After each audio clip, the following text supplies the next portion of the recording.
Gioacchino Greco, dit le Calabrais. Vous le connaissez peut-être grâce au maths de Greco ou un autre maths, le maths du Calabrais. Alors pourquoi le Calabrais? Simplement parce qu'il est né au sud de l'Italie, dans une région qui s'appelle la Calabre. Voilà un surnom qui ne casse pas de trois pattes à un canard, nous sommes bien d'accord. Alors nous commençons l'itinéraire du progrès avec Greco, car il est né en 1600. C'est plutôt pas mal comme retour en arrière, n'est-ce pas? Ce serait un tout petit peu intéressant de remonter un tout petit peu plus loin, mais les règles étaient encore trop changeantes avant Gioacchino Greco.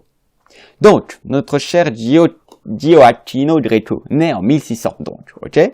Il peut être considéré comme l'un des premiers joueurs professionnels. À 14 ans, il battait déjà les adultes qui passaient par là, et notamment Salvio, un champion du coin, et même d'Italie. On sait qu'il vient d'une famille pauvre, et les écrits qu'il laisse semblent le confirmer. Mais point besoin d'éducation quand on a les échecs. Armé de son courage, de son étude approfondie du jeu et d'un poil de talent, il décida de vivre du jeu alors qu'il n'était qu'adolescent en voyageant. À 21 ans, il arrive à Paris. Imaginez un peu la scène, hein. On est en 1600, donc la fin de la Renaissance. Un pauvre bougre sans un sou et sans éducation voyage et gagne sa vie grâce aux échecs. Une vie d'aventure. À 22 ans, il est à Londres. Bon, mésaventure cette fois-ci, il se fait détrousser une jolie somme gagnée à Londres. Le revoilà de nouveau pauvre. Mais c'est un joueur d'échecs, donc tenace par définition. Il revient à Paris, gagne à nouveau de quoi vivre et arrive jusqu'à la cour du roi espagnol Philippe IV. Et cela se passe bien pour lui. Son jeu, et vous allez le voir, est un jeu spectaculaire à souhait, ce qui lui permet d'attirer les sponsors de l'époque pour vivre de son art et de sa science.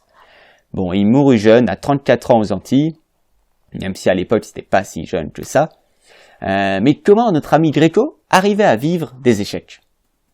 Il devait être bien futé observateur, pour séduire les bonnes personnes qui désiraient progresser. Ainsi, soutenir Greco, financièrement, c'était pouvoir passer du temps avec lui et comprendre comment il gagnait, ou espérer le comprendre.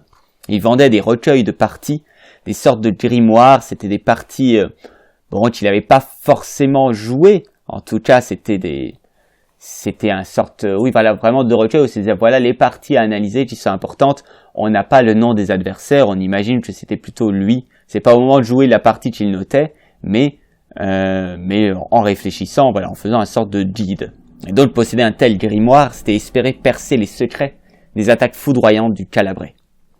Les échecs étaient à ce moment bien éloignés des matchs interminables du championnat du monde actuel. L'objectif était simple à l'époque. C'était un jeu, il y avait souvent de l'argent en jeu, il fallait gagner et en beauté. Autrement dit, faire mat, qu'importe le prix.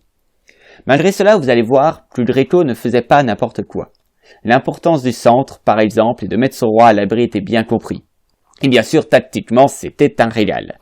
Donc, il est grand temps de rejoindre Gioacchino Greco derrière l'échiquier. Maître Greco, partage-nous ta science.